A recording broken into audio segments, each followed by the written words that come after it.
La salle du Conseil galactique brillait du scintillement tamisé des écrans holographiques, chaque image vacillante flottant au-dessus de la table en croissant des délégués. La salle était vaste, mais l'atmosphère intérieure semblait comprimée, lourde de l'inertie d'interminables débats. Des consuls venus de toute la galaxie occupaient digne leurs sièges, drapés dans les robes et les insignes raffinés de leurs mondes respectifs. Le chancelier Elias Rennick était assis parmi eux, la posture raide, les yeux rivés sur l'hologramme massif qui occupait le centre de la salle. Une planète tournait lentement, sa surface baignée par la lueur terne des vaisseaux spatiaux qui approchaient. La colonie en contrebas n'était guère plus qu'une petite tache d'épingle sous l'ombre menaçante d'un blocus extraterrestre. Des icônes silencieuses marquaient les réseaux de communication, assombris depuis des jours. Les provocations restent à confirmer, annonça un pupitre extraterrestre aux larges épaules, sa voix imprégnée du son mécanique d'un traducteur. Sa peau scintillait faiblement, les écailles rouges foncées de son front reflétant la lumière de la projection. Nous devons procéder avec prudence. Agir sans disposer de renseignements complets pourrait déstabiliser les systèmes environnants. Rennick serra les mâchoires, mais il resta silencieux, observant les murmures d'approbation se propager dans la pièce. Une autre voix se joignit à la discussion. Le consul Nezra, une grande silhouette décharnée à la peau violet pâle, finement tendue sur des traits anguleux et saillants. Je propose que nous attendions d'autres rapports. Nous ignorons encore la véritable intention du blocus. La diplomatie a déjà résolu de tels problèmes. L'hologramme se modifia lorsqu'une nouvelle transmission apparut. Un vaisseau était en orbite au-dessus de la colonie, sa surface ornée de la crête dentelée de la flotte d'invasion. Une voix rauque et gutturale résonna dans la chambre. La colonie se rendra d'ici 48 cycles. Tout le personnel humain et allié doit abandonner le système sous peine d'éradication. Tout le personnel humain et allié doit abandonner le système sous peine d'éradication. La transmission fut brusquement coupée. Le silence s'installa. Elias laissa l'instant s'éterniser avant de se relever lentement. Son regard parcourut délibérément le conseil. Vous les avez entendus. Il ne s'agit pas d'une intrigue diplomatique, c'est un ultimatum. La consul Nezra leva à peine les yeux. Les ultimatums sont le langage des flottes qui se comportent, chancelier Rennick. Ce blocus est une négociation, pas une exécution. Un léger murmure d'approbation parcourut la salle. Rennick sentit le poids de leur complaisance peser sur lui. Et si vous aviez tort? Sa voix résonna à travers la pièce avec une fermeté maîtrisée qui transperça la tension comme l'acier. Si ce n'est pas une posture, mais le prélude à quelque chose de bien pire. Les lèvres de Nezra se pincèrent, mais elle ne répondit pas immédiatement. Le consul Trell, un extraterrestre rondouillard à la peau translucide et aux yeux profonds et sans pupilles, se pencha en avant. Nous ne pouvons agir sans autorisation, chancelier. Toute intervention requiert un consensus. Nos flottes ne répondent pas aux volontés individuelles. Elias soutint son regard, inflexible. Nos flottes existent pour protéger la vie de ceux qui nous font confiance. Il y a des colons là-bas, des familles, qui ont fait confiance à l'humanité et à ses alliés pour leur sécurité. Je ne resterai pas les bras croisés tant qu'ils seront menacés. Quelques têtes se tournèrent, échangeant des regards, mais la salle resta silencieuse. Trell écarta les mains dans un geste apaisant. « Nous comprenons votre inquiétude, chancelier, mais ce conseil doit délibérer. C'est ainsi que tout se passe ici. » Elias plissa les yeux. « Et pendant que vous délibérez, des gens meurent. » Ces mots résonnèrent comme un coup de marteau sur du verre. Les yeux de Nezra se baissèrent. Trell s'agita, mal à l'aise, sur son siège. Le chancelier laissa le silence parler pour lui un instant avant de s'éloigner de la table. Il tourna le dos au conseil et se dirigea vers la sortie à pas mesurés. « Vous n'avez pas l'autorisation d'agir », lui cria Trell, sa voix ayant perdu la fermeté qu'elle avait quelques instants plus tôt. La décision du conseil n'était pas encore définitive. Elias s'arrêta sur le seuil, jetant un dernier coup d'œil par-dessus son épaule. Son regard croisa celui de Thrall. « Je n'ai pas besoin de votre autorisation. » Il sortit de la salle, ses pas résonnant dans le long couloir de marbre tandis que les portes se refermaient derrière lui. La salle du conseil demeura silencieuse, à l'exception du faible bourdonnement de l'hologramme qui tournoyait encore paresseusement au centre de la pièce. Les portes de la salle de communication se refermèrent derrière le chancelier Elias Rennick dans un léger sifflement. Le couloir extérieur aux salles du Conseil galactique était vide, à l'exception du bourdonnement lointain des moteurs résonnant au cœur de la station. Rennick marchait d'un pas décidé vers la salle de briefing sécurisée, plus loin dans le couloir. À l'intérieur de la chambre, Rennick activa l'interface de communication et la table holographique s'anima. 2 silhouettes apparurent au-dessus de la table, l'amiral Gregor Corbin et l'amiral Bennett Strauss. Les traits anguleux et nets de Corbin apparurent en premier, les bras croisés dans le dos, tandis que Strauss se penchait légèrement en avant. Son regard toujours calculateur scrutant Rennick à travers l'image projetée. « Chancelier !» salua Corbin d'un ton formel mais sec. « Nous attendions votre appel depuis des heures. Je perdais mon temps, » répondit Rennick d'un ton neutre, en ajustant l'écran à sa résolution maximale. « Le Conseil croit que la diplomatie permettra de débloquer le blocus. Il refuse d'agir. » Strauss échangea un regard avec Corbin, mais ne dit rien. Rennick posa ses mains sur le bord de la table creuse. La projection vacilla légèrement, zoomant sur le groupe de vaisseaux ennemis encerclant la colonie. « Nous n'attendons pas d'autorisation. Mobilisons une force de frappe immédiatement. » Corbin fronça les sourcils, mais son expression ne trahissait aucune surprise. Un engagement direct ne ferait qu'aggraver la situation. « Le Conseil ne mettra pas les pieds sur cette planète, » interrompit Rennick d'une voix ferme. « Nous, si. » Strauss se redressa, les yeux plissés d'un air pensif. « Quelle force proposez-vous ?»« Une petite équipe d'infiltration, » répondit Rennick. « Approche furtive. La flotte principale attend en réserve, hors de portée des capteurs. Je veux qu'ils soient prêts à intervenir dès que nous recevrons le signal. » Corbin hocha lentement la tête. « Il faudra un équipage de précision. Il nous faudra un capitaine familier avec les tactiques d'insertion en profondeur. »« J'ai déjà fait de mon choix, » dit Rennick. « Capitaine Phil Wren. » Strauss laissa échapper un léger soupir. « Wren? Je pensais qu'il était fini pour de bon. »« C'est notre meilleur, » répondit Rennick sans hésiter. « Et il connaît le terrain. » Corbin ajusta les commandes de son côté. « Je vais le rappeler à son poste. Il dirigera personnellement l'équipe d'infiltration. » Strauss se pencha vers l'hologramme. « Nous aurons besoin de voies d'insertion. » Le blocus est serré, mais il y a un champ de débris le long de l'orbite extérieure. Ils peuvent s'en servir comme couverture. Rennick hocha la tête. « Coordonnez-vous avec Wren. Choisissez une petite escorte. L'objectif, c'est la précision, pas la force brute. » La silhouette holographique de Corbin se déplaça légèrement, la main suspendue au-dessus de sa console. Cela mettra la flotte en état d'alerte maximale. Une fois en mouvement, plus de recul possible. « Laissez le Conseil délibérer, » dit Rennick en s'éloignant de la table. Son regard s'attarda brièvement sur la colonie vacillante en contrebas. « Nous sauverons ces gens sans leur permission. » Quelques heures plus tard, sous la faible lumière de la cale sèche de l'UED, les navires d'infiltration bourdonnaient de vie. Une élégante corvette, le Valiant, reposait au centre de la baie, entourée de personnel effectuant des contrôles pré-vol. Sa coque noire mate reflétait la faible lueur des lumières de la baie, conçue pour minimiser la réflexion des capteurs.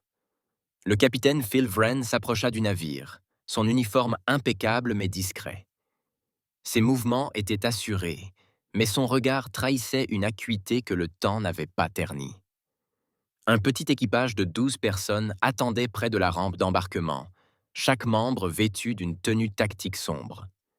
Alors que Wren dépassait le groupe, l'un des membres d'équipage donna un coup de coude à son compagnon. « Tu as entendu que le lieutenant Jennings nous rejoint ?» demanda-t-il doucement.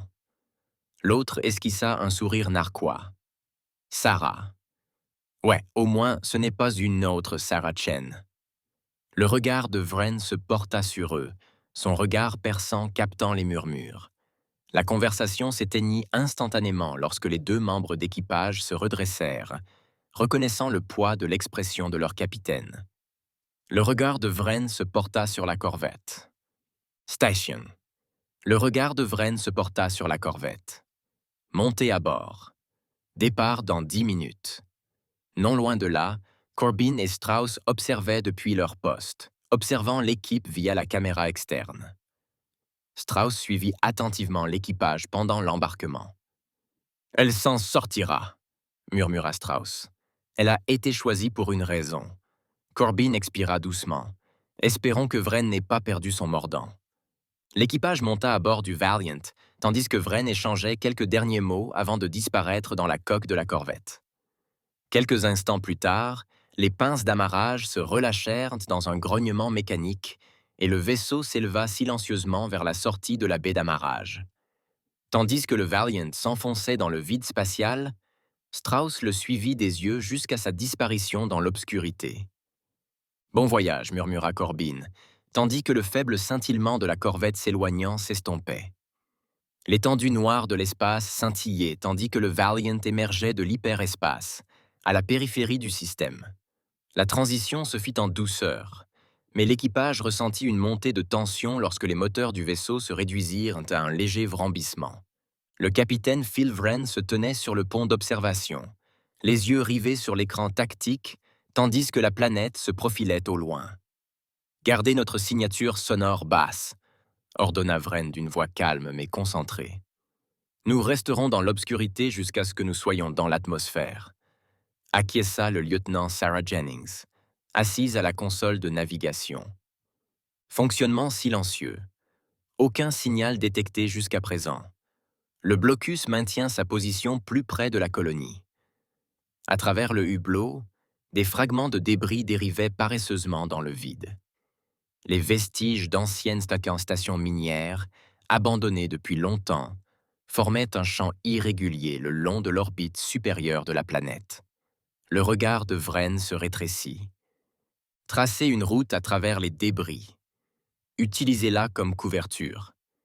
Les doigts de Jennings parcoururent la console, traçant le chemin de moindre résistance. Cap fixé. C'est serré, mais on y arrivera. Bien. Vren reporta son attention sur l'équipage. Restez vigilants. Le blocus n'a peut-être pas Dieu partout, mais nous n'aurons pas de seconde chance s'il nous repère. Le Valiant dérivait, zigzagant prudemment entre les carcasses déchiquetées d'infrastructures oubliées. La coque noire mate de la corvette se fondait dans l'ombre, masquant ses mouvements tandis qu'il se rapprochait de la planète. « Interception des communications », annonça soudain Jennings. « Des rafales à courte portée, cryptées depuis la surface. » Vren fronça les sourcils. « Source ?» Jennings isola la transmission. De faibles voix grésillèrent dans les haut-parleurs. Les prisonniers se dirigèrent vers le campement principal. Aucune communication n'était autorisée au-delà de ce canal. Des renforts étaient attendus lors du prochain cycle. Le message fut coupé brusquement. Les poings de Vren se crispèrent. « Ils retiennent des gens là-bas », dit doucement Vren, les yeux plissés par l'écran. Jennings leva les yeux. Ça pourrait être les colons ou le personnel allié. Quoi qu'il en soit, ils ne sont pas simplement assis sur cette planète. Vren expira, le poids de la situation pesant de plus en plus sur ses épaules. Ajustez notre vecteur d'entrée. Nous atterrissons près des anciennes installations minières. S'ils utilisent la colonie pour la main-d'œuvre, ces puits pourraient nous fournir un point d'entrée. Jennings hocha la tête et ajusta leur trajectoire. Descendant en orbite basse, le blocus n'avait toujours pas modifié leur trajectoire. Alors que le Valiant perçait l'atmosphère de la planète, des turbulences secouaient brièvement le vaisseau avant que les stabilisateurs n'entrent en action. Les nuages s'éclaircirent, révélant une terre marquée de profondes fissures et de cicatrices sinueuses qui s'étendaient sur le terrain comme des veines. Des bâtiments fracturés s'élevaient du sol selon des angles étranges. Leur charpente. métallique tordu et noirci par le feu. Au loin, de faibles panaches de fumée s'élevaient en spirale depuis des avant-postes dispersés sous occupation extraterrestre. La corvette descendait le long de la surface escarpée, frôlant les crêtes montagneuses et les affleurements rocheux pour éviter d'être repérée. Là, désigna Vren, posez-vous près de cette crête. Nous approcherons à pied depuis les galeries slaminières. Jennings fit descendre le vaisseau en douceur, le train d'atterrissage s'engageant dans un léger sifflement hydraulique. L'équipage se rassembla au poste de déploiement, revêtant un équipement tactique léger. Vren se tenait en tête du groupe, attachant la dernière sangle de son harnais.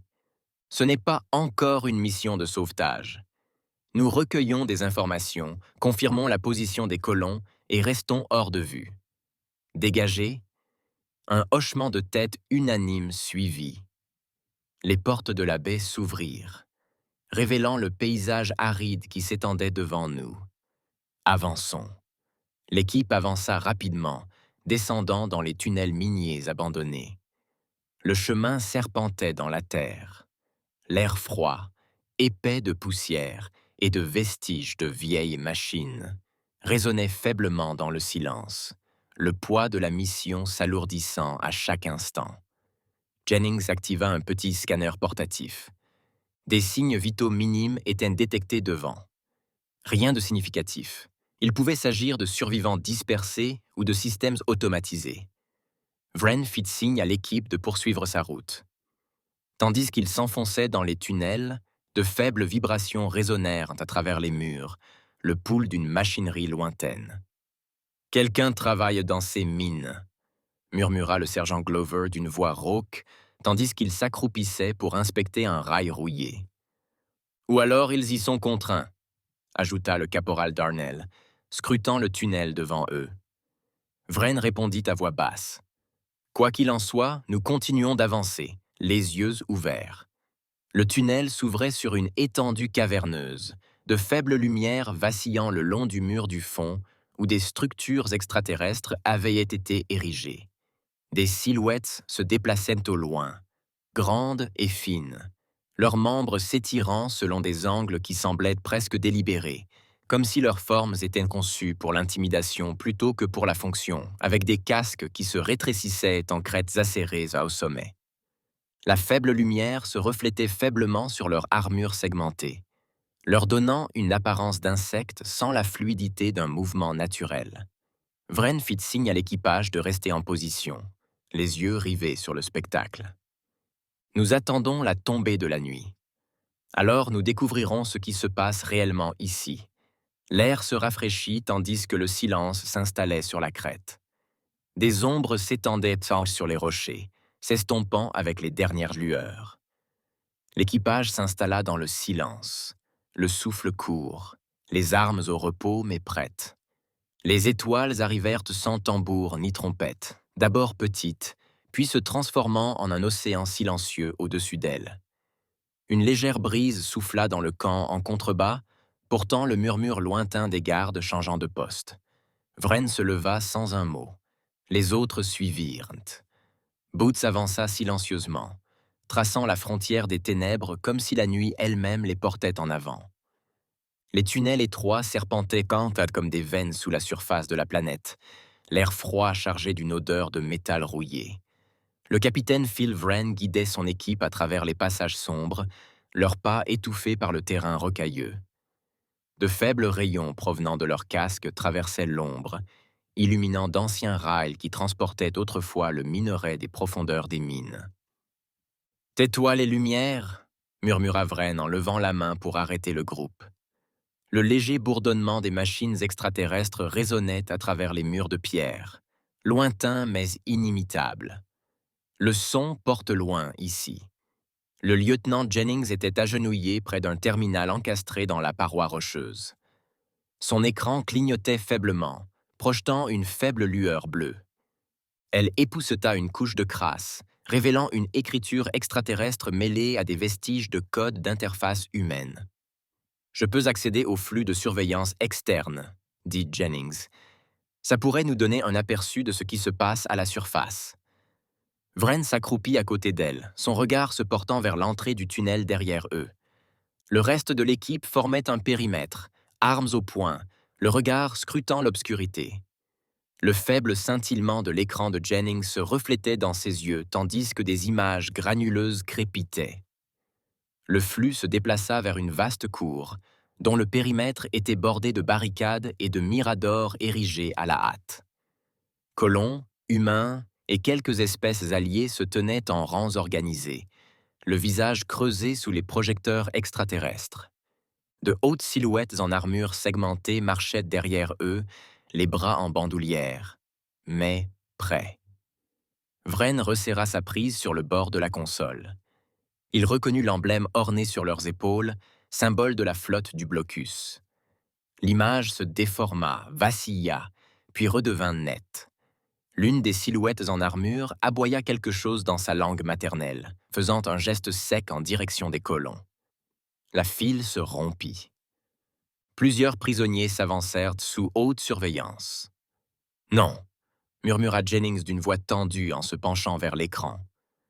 Les prisonniers furent conduits vers une fosse fraîchement creusée dans la terre. 3 drones planaient à proximité, fraîchement creusés dans la terre. 3 drones planaient à proximité, leurs objectifs pivotant pour capturer chaque mouvement.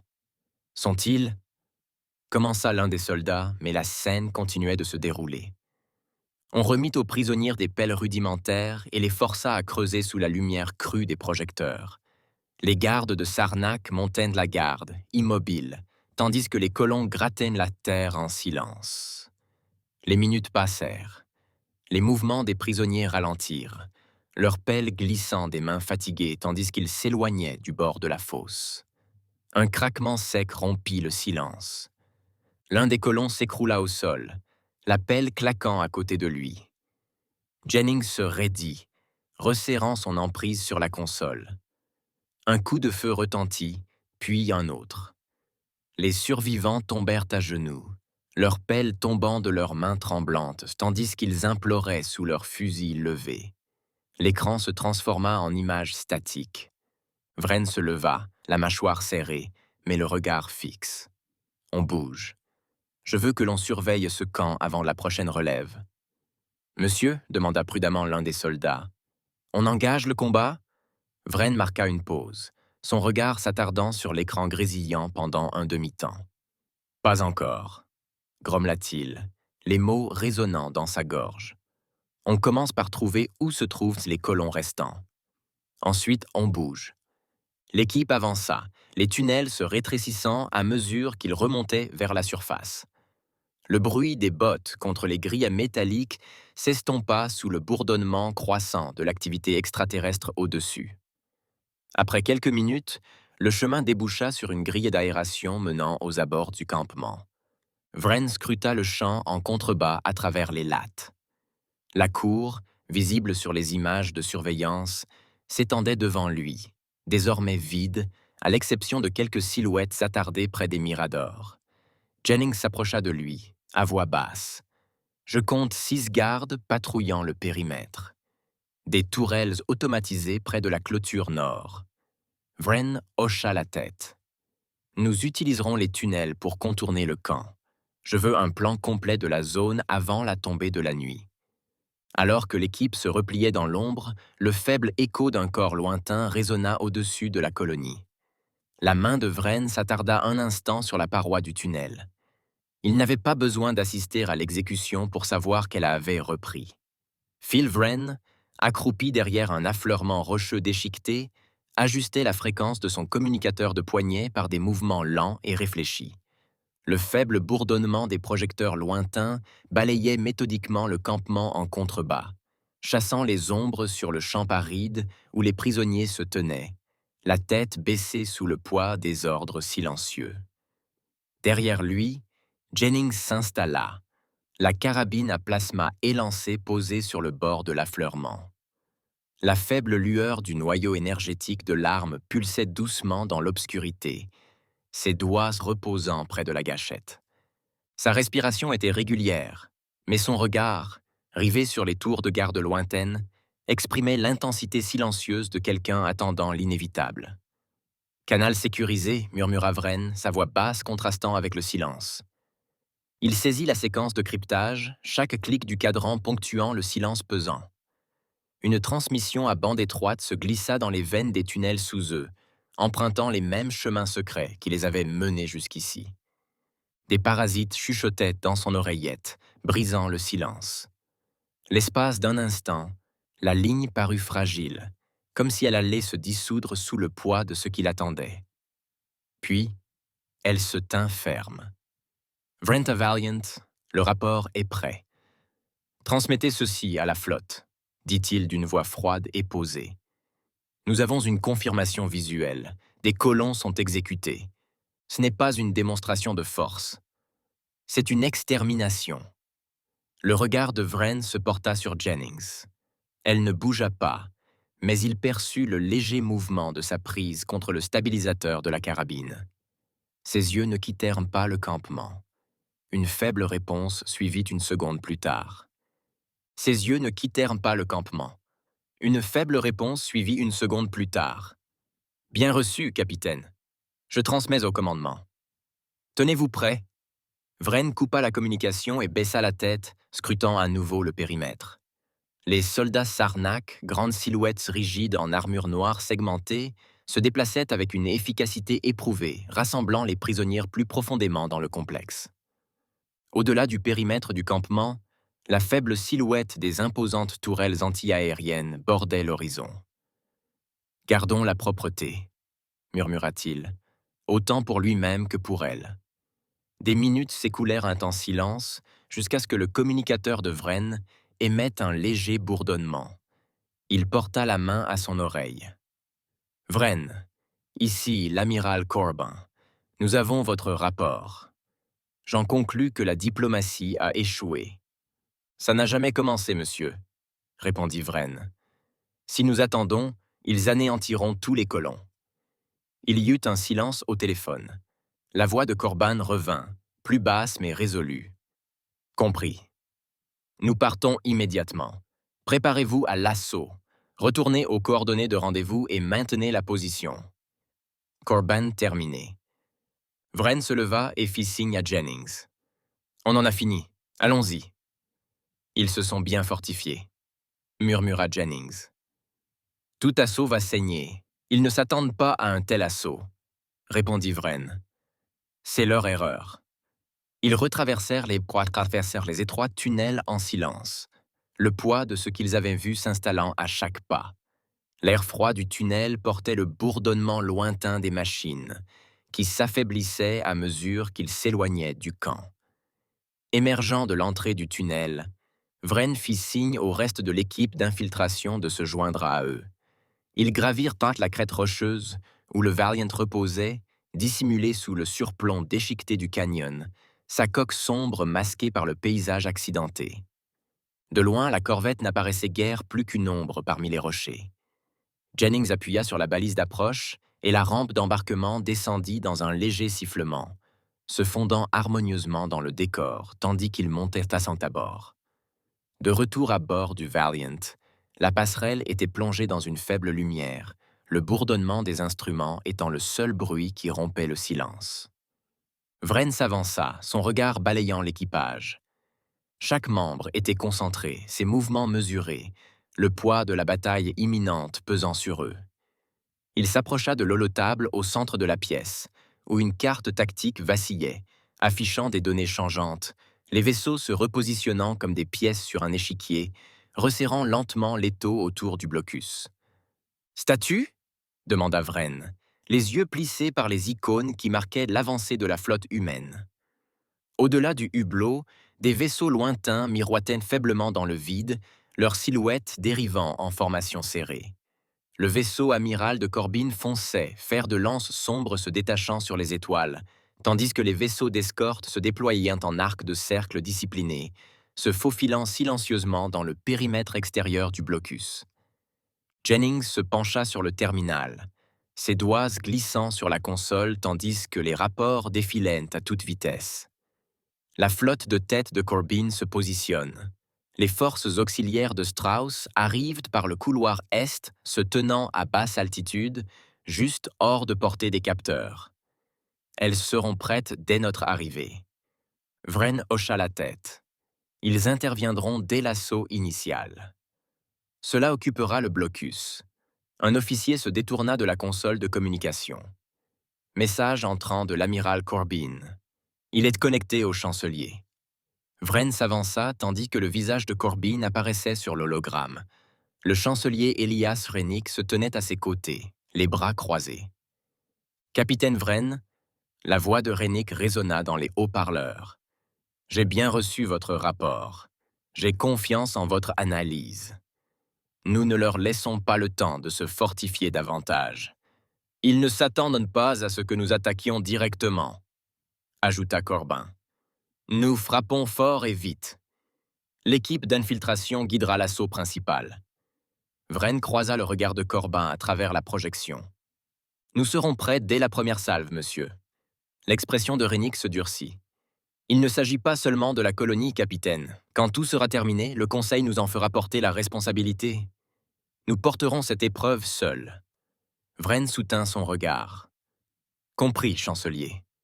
La transmission fut coupée. Un silence pesant s'installa sur la passerelle. Vren expira lentement, le poids des paroles de Rennick pesant comme du fer.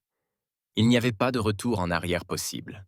« Préparez l'équipe », dit-il doucement. « On défonce la porte. » Le silence spatial se brisa lorsque la flotte d'assaut perça les limites du système. Les vaisseaux de guerre avançaient en formation serrée, leurs coques reflétant la pâle lumière de l'étoile lointaine. À l'avant-garde, le vaisseau de commandement de l'amiral Gregor Corbin, le Resolute, menait la charge. Des vaisseaux d'escorte plus petits se déployaient en un large arc derrière lui, se positionnant pour intercepter le blocus extraterrestre. La flotte tenait bon, rapporta l'officier tactique. Aucune réponse immédiate de leurs patrouilles avancées. Corbin plissa les yeux en observant les projections vacillantes devant lui. Les défenses extérieures ennemies restaient inactives, inconscientes de la tempête qui les menaçait. « Ils nous verront bien assez tôt », dit Corbin d'une voix calme mais lourde d'inévitabilité. « Tous les vaisseaux, avancez à portée d'attaque. Préparez-vous à tirer à mon signal. » Au loin, des éclairs d'énergie traversèrent le vide tandis que les premières salves de canons à ions illuminaient l'obscurité. Le blocus extraterrestre s'agita tandis que leurs vaisseaux se précipitaient pour former des lignes défensives. Corbin observa la lenteur de la riposte. Ligne défensive. Corbin observa la lenteur de la riposte. À l'extrémité du système, la flotte auxiliaire de l'amiral Strauss maintenait sa formation, prête à couper toute voie de fuite une fois l'ennemi en retraite. Loin en contrebas, Phil Vren et son équipe d'infiltration avançaient à pas de loup dans les tunnels miniers. La faible lueur de la bataille orbitale vacillait à travers les fissures du sol, provoquant de faibles tremblements sous leurs pieds. « Ils ont commencé », murmura Jennings, le dos appuyé contre la pierre, sa carabine à plasma serrée contre elle. Le bourdonnement rythmique des bombardements résonnait faiblement au-dessus de leur tête. Les yeux de Vren restèrent fixés devant lui, scrutant le moindre mouvement. « C'est la distraction. Nous restons concentrés sur notre mission. » Leurs pas étaient légers sur le sol humide, tandis que l'équipe avançait plus profondément. Darnell jeta un coup d'œil au faible scintillement mécanique dans les interstices du tunnel. « C'est trop calme, » murmura-t-il. « C'est toujours le cas avant la tempête, » répondit Glover en resserrant sa prise sur son arme. À l'entrée du tunnel, Vren leva le poing, stoppant l'escouade. Une faible lueur provenant d'un panneau de sécurité éclairait les parois rocheuses devant lui. Jennings avançait rapidement, outil à la main. « Donne-moi 1 minute. » Vren s'accroupit à côté d'elle, son fusil pointé vers le couloir. Le bourdonnement des machines résonnait faiblement au-dessus. Jennings travaillait avec une efficacité précise et, quelques instants plus tard, la porte s'ouvrit dans un sifflement sourd. « Nous sommes entrés », murmura-t-elle. Pas d'alarme. Vren passa la première, balayant le couloir. Des piles de caisses de ravitaillement et de machines inactives s'alignaient le long des murs. Le reste de l'équipe suivit, disparaissant dans l'ombre du complexe. Au-dessus de nos têtes, de faibles pas résonnèrent sur les passerelles tandis que les patrouilles extraterrestres changèrent de position. En orbite, la bataille s'intensifia. Les vaisseaux de guerre Sarnak se groupèrent autour de l'équateur de la colonie, lançant de furieuses salves vers la flotte humaine.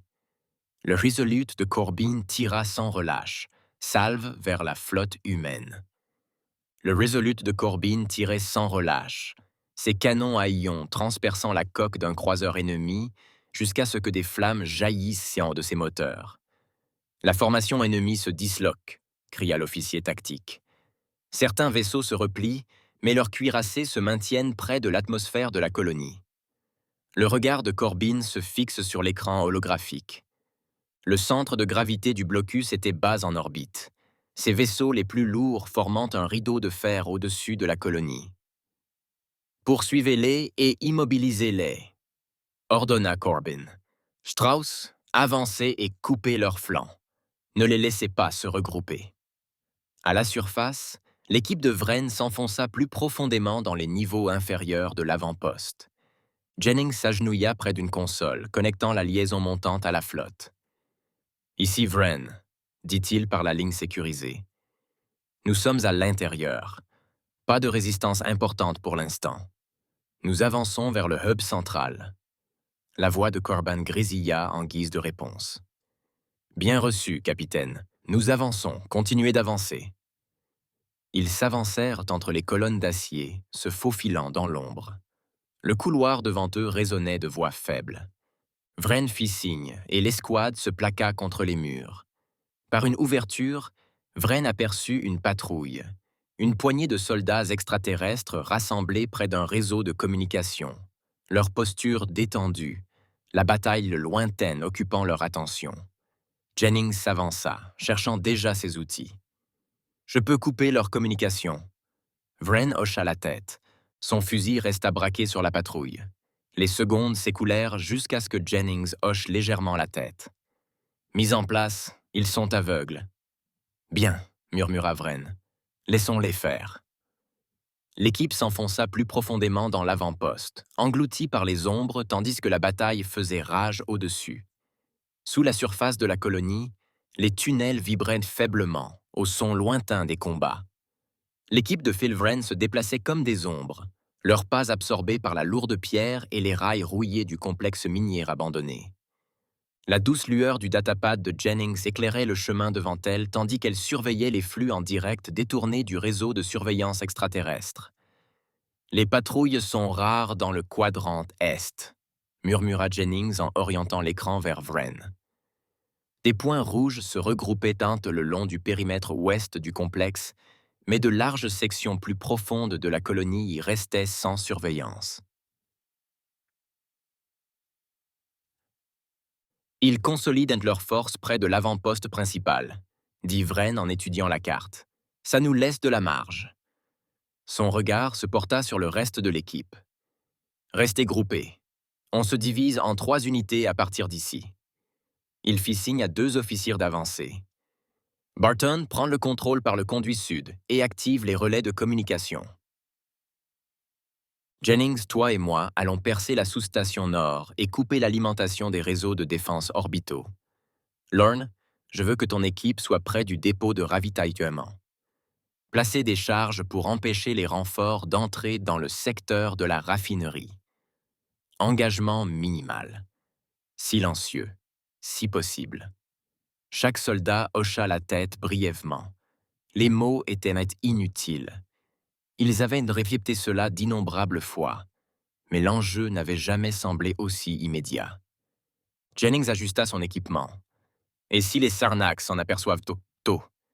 Ils ne le feront pas, » dit Vren, « parce que nous serons partis avant qu'ils ne s'en rendent compte. » Les tunnels crachèrent Jennings et Vren dans un couloir faiblement éclairé par des lumières de secours clignotantes. L'air était vicié, chargé d'une odeur d'huile et de métal brûlé. Des machines étaient alignées contre les murs, leurs châssis dormants enveloppés de câbles qui traînaient au-dessus de leurs têtes comme des veines inertes. Jennings s'agenouilla près d'un panneau d'accès et commença à manipuler l'interface. Des étincelles jaillirent, tandis qu'elle contournait le logiciel extraterrestre, les sourcils froncés de concentration. Vren maintenait son répéteur à plasma levé, scrutant le couloir devant lui. Combien de temps? 2 minutes, peut-être moins. Au fond du couloir, des voix faibles résonnèrent, rauques et gutturales. Patrouiller Sarnak. Vren leva le poing, faisant signe au silence. Il fit signe à Jennings de continuer et s'avança, se tenant près du mur. La patrouille passa un carrefour juste devant, 2 silhouettes se déplaçant en tandem, leurs bras tendus dans le dos. Vren les suivit à la lunette, mais retint son tir, les regardant disparaître dans un couloir adjacent. Jennings expira lentement. Terminé. Accès au réseau électrique accordé. Je peux surcharger les conduits quand je serai prêt. Parfait. Maintenez la position. Vren activa son système de communication. Barton. Statut.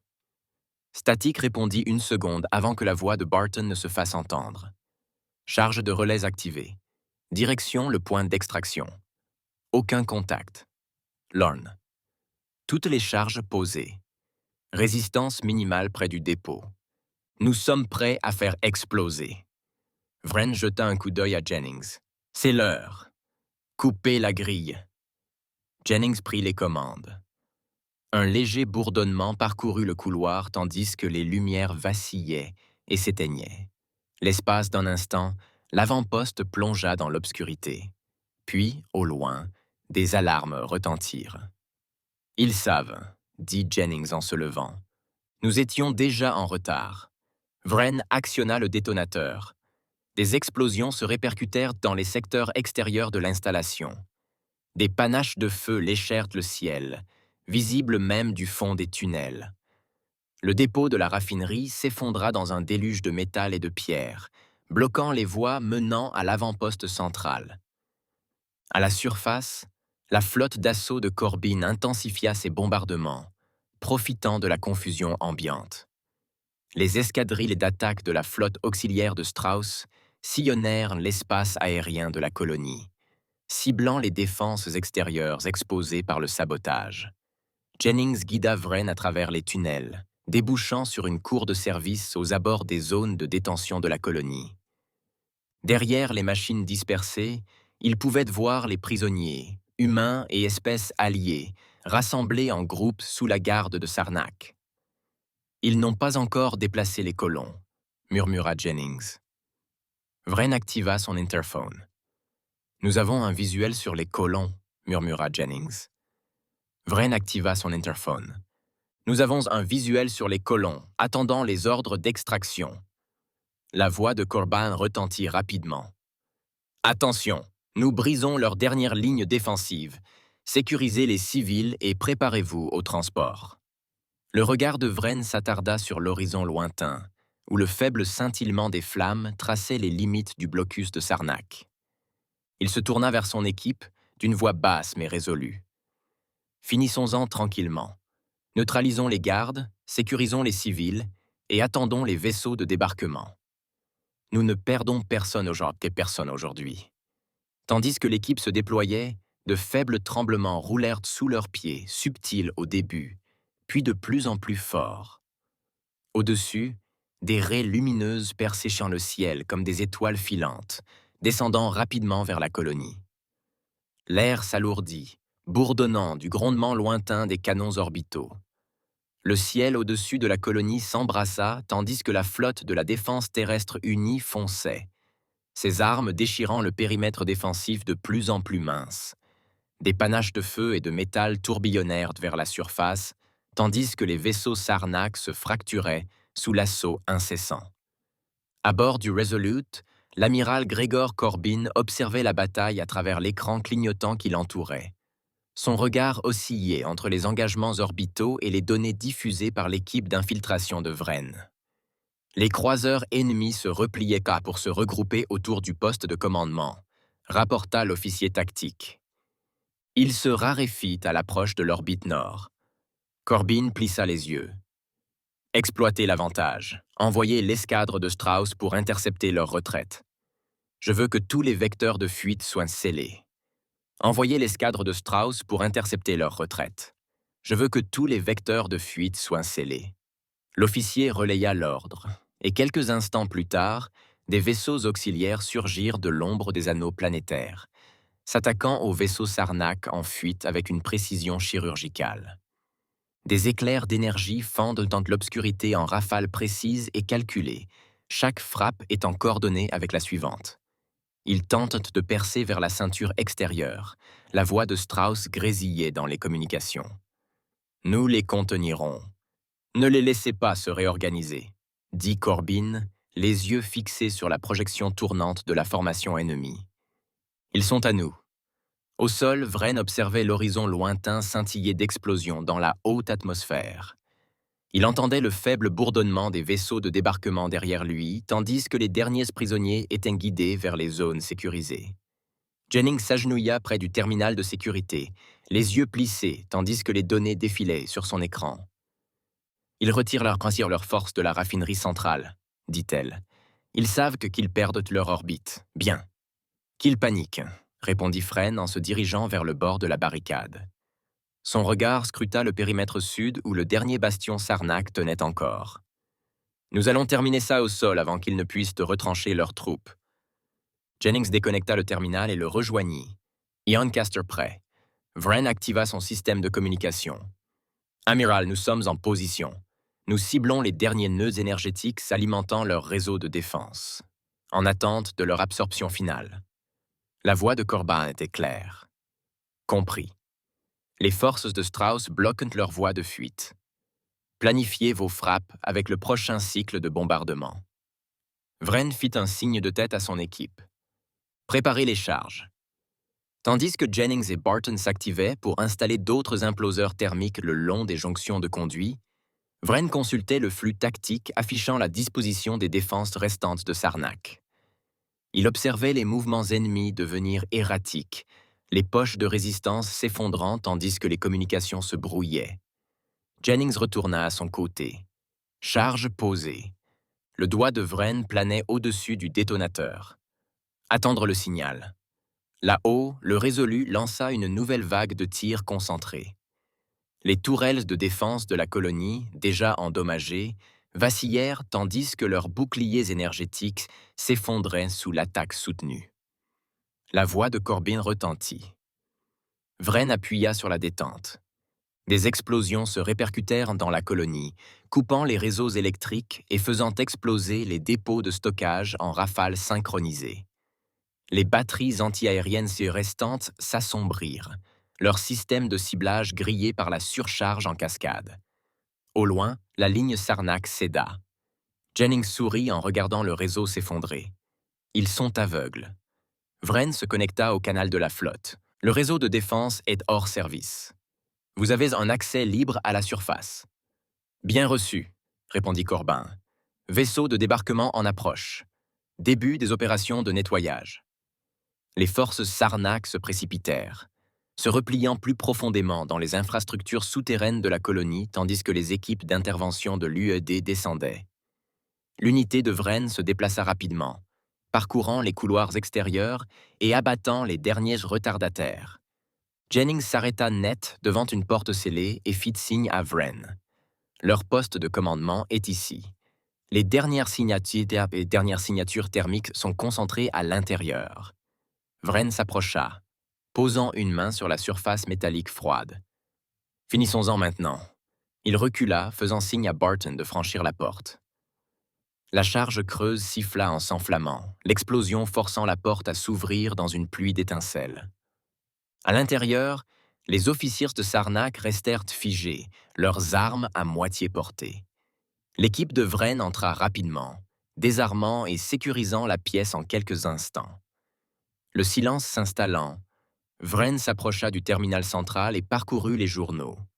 Son regard se durcit. Jennings, sécurisez ces enregistrements. Je veux que tout soit crypté et envoyé à Corbin immédiatement. Jennings fronça les sourcils. Qu'est-ce qui se passe? Le visage de Vren s'assombrit. Preuve. Il savait parfaitement comment exploiter les faiblesses de la colonie. Il ne dit pas le reste. Mais Jennings comprit. Quelqu'un au conseil les avait trahis. Au-dessus de la colonie, le dernier navire de guerre Sarnak se fracassa sous la salve finale du Resolute.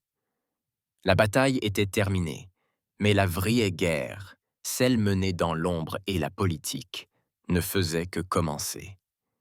La poussière flottait encore dans l'air tandis que les derniers résistants de Sarnak s'effondraient. De la fumée s'élevaient des vestiges de leur poste de commandement, réduits en métal tordu et en débris, sous la précision des frappes orbitales. En contrebas, les vaisseaux de largage des UED descendaient pente par vagues, leurs coques élancées fendant les nuages, atterrissant dans les champs dévastés qui abritaient autrefois les infrastructures coloniales. Phil Wren se tenait près du périmètre sud, observant son équipe se coordonner avec les forces terrestres pour sécuriser la zone. Les colons libérés avançaient en groupe, l'air à la fois épuisé et incrédule. Les médecins se déplaçaient rapidement parmi eux, distribuant du matériel et évaluant les blessures. Certains prisonniers, les yeux creux et fragiles, s'appuyaient lourdement sur les autres pour les soutenir. Jennings s'approcha, un bras sur l'épaule. Les zones d'évacuation sont définies. Le dernier transport devrait être prêt dans 5 minutes. Wren hocha la tête. Son regard parcourut le campement de fortune qui se formait près du site de débarquement. Malgré la victoire, l'atmosphère était morose.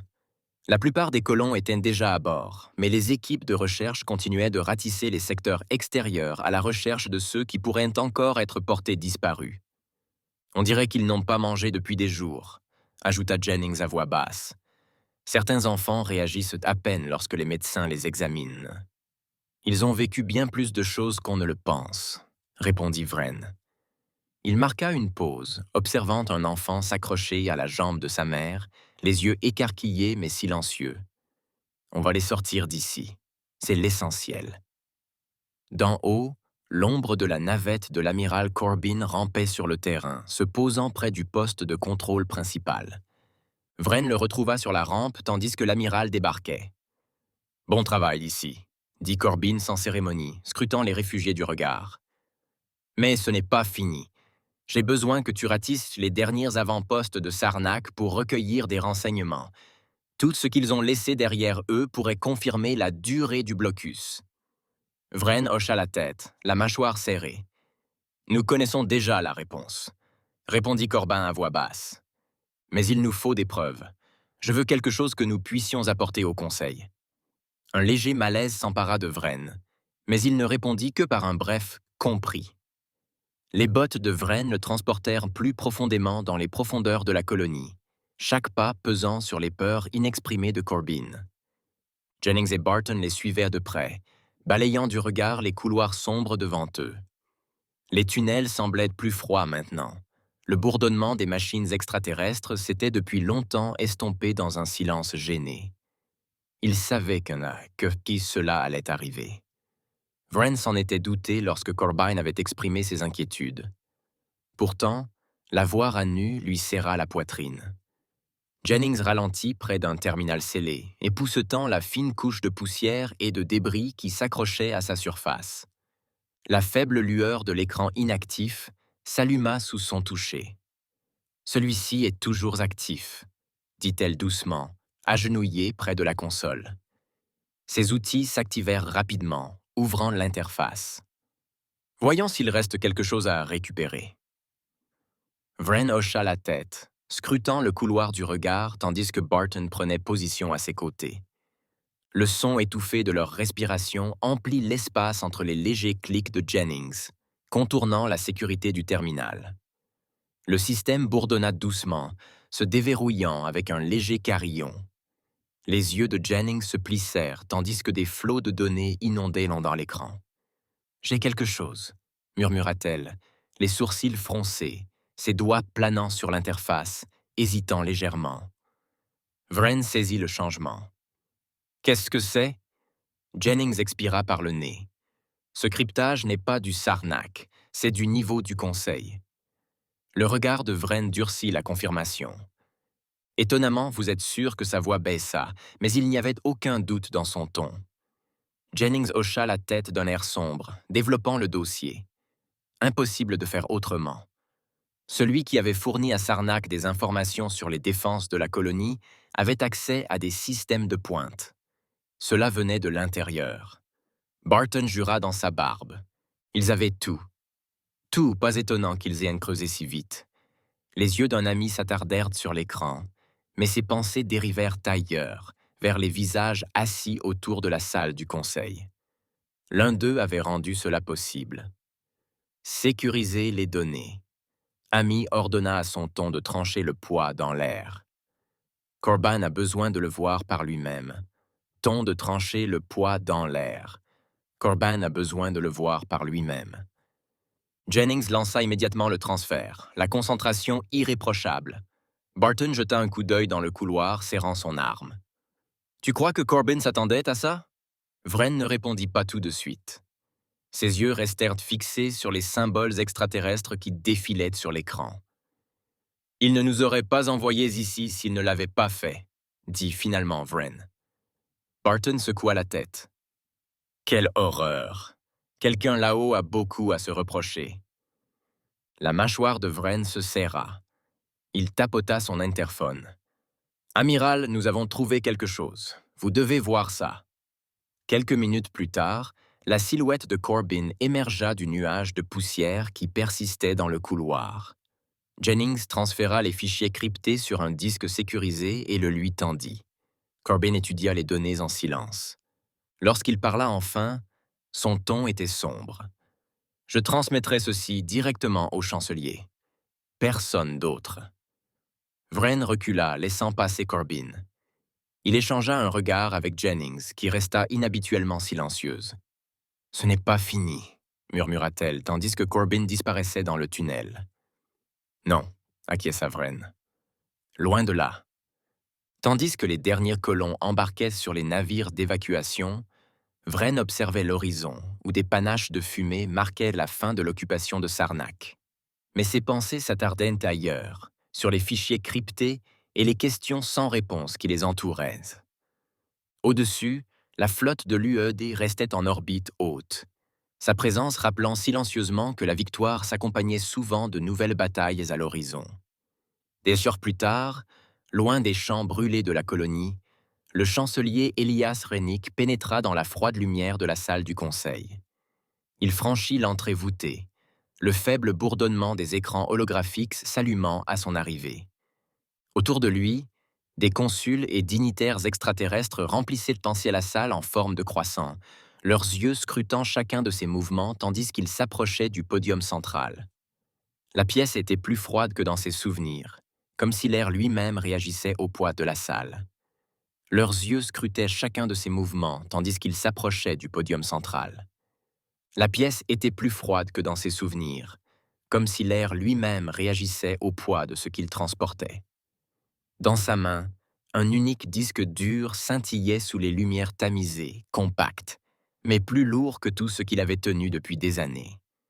Le visage de l'amiral Gregor Corbin s'attarda dans ses pensées, tandis qu'il montait les marches. L'amiral avait peu parlé après avoir reçu les dossiers récupérés au centre de commandement de Sarnak, se contentant d'un léger hochement de tête avant de partir. Renick était désormais seul pour présenter la vérité. Le porte-parole du conseil, une figure imposante du domaine Ravos, leva la main pour apaiser les murmures qui circulaient dans la salle. Ses yeux à double pupille clignaient lentement, sans trahir aucune émotion, tandis qu'il regardait Renick. « Chancelier, vous revenez dans cette salle avant la convocation du conseil. Expliquez-vous. » Renick s'avança, déposant le lecteur de données sur la table éclairée qui le séparait des consuls rassemblés. « Je porte des preuves recueillies lors du blocus de Sarnak, dit-il d'une voix ferme mais froide. La preuve que cette attaque a été orchestrée grâce à des informations obtenues de l'intérieur de ce consul. » Un murmure de conversation étouffée parcourut la salle. Certains consuls échangèrent des regards inquiets, d'autres restèrent immobiles, le visage impassible. La consul Nezra du syndicat d'Ulren se pencha en avant. Sa peau pâle et violette presque luminescente sous les lumières de la salle. Vous accusez l'un d'entre nous, chancelier? Son ton trahissait une légère incrédulité, mais son regard était indéniablement provocateur. Je ne suis pas là pour accuser, répondit Rennick. Les données parlent d'elles-mêmes. Il appuya sur l'interface, et la projection s'agrandit. Des flux de communication cryptés se déroulèrent au-dessus de la table, révélant des schémas, des codes d'accès et les faiblesses de la défense de la colonie humaine. Des informations classifiées, accessibles uniquement aux hauts fonctionnaires du Conseil. Ceci, poursuivit Rennick, était le niveau d'accès dont disposaient les Sarnak. Quelqu'un dans la salle le leur tendit. Le visage de l'orateur s'assombrit. Vous proférez des affirmations dangereuses sans dévoiler votre nom, chancelier. Rennick parcourut lentement la salle du regard, croisant délibérément le regard de chaque consul présent. Certains lui rendirent son regard sans hésitation. D'autres s'agitèrent sur leur siège. « Je n'ai pas de nom, » admit Rennick, « mais la trahison est évidente. Tandis que nous débattons sans fin, des vies humaines sont perdues. Nos alliés sont abandonnés dans des tombes creusées par la main même que l'hésitation de ce conseil conservateur permet de maintenir. » Quelques consuls tressaillirent, mal à l'aise, mais d'autres, comme le consul Threl des Macquarie, accueillirent ces paroles avec dédain.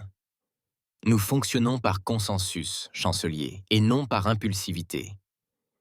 Rennick serra les dents. Le consensus ne ramènera pas ces gens. Threl ouvrit la bouche pour répliquer, mais Rennick s'avança, l'interrompant. Sa voix baissa, résonnant dans la salle avec une force implacable. Vous vous êtes détourné tandis que des vies innocentes étaient exécutées. Vous auriez laissé tomber cette colonie si l'humanité n'avait pas réagi. Nous n'avons pas attendu la permission, car elle serait arrivée trop tard. Le silence suivit. La déclaration resta suspendue entre eux comme une lame, tranchant plus profondément à chaque seconde qui passait. Le regard de l'orateur s'attarda sur la projection devant lui. Lentement, il éteignit l'écran d'un geste de la main, ne laissant que le disque dur sur la table. « Vous comprenez les implications de tout cela, chancelier ? » « Moi, je les comprends, » répondit Rennick. Les yeux de l'orateur se plissèrent légèrement. « Et pourtant, vous avez agi sans réagir. Parce que quelqu'un devait le faire. » Le ton de Rennick ne laissait aucune place au doute. La salle resta silencieuse. Aucune autre question ne vint. Les consuls, un à un, baissèrent le regard ou portèrent leur attention ailleurs. Pas de reconnaissance, pas d'applaudissements. Seul le silence.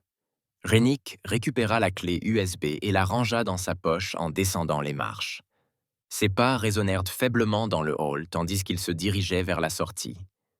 Passant devant les rangées de consuls assis, son regard croisa à nouveau celui de Nezra. Son regard s'attarda, mais cette fois, il ne lança aucune objection. Au seuil de la salle, Rennick marqua une pause. Sans se retourner, il parla clairement. Ses mots étaient clairs et directs.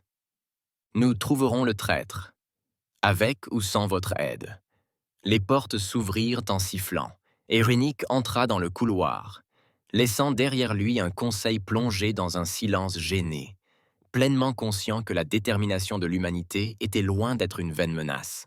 « Resalut, content que vous soyez arrivés jusqu'ici. J'espère que vous avez apprécié la vidéo. N'oubliez pas de cliquer sur « J'aime » et de vous abonner. C'est vraiment important pour la chaîne. Vraiment important. Et j'ai encore une chose pour vous. J'ai sélectionné une autre vidéo. Cliquez sur la carte ici. Ou ici si vous voulez la playlist complète. À bientôt.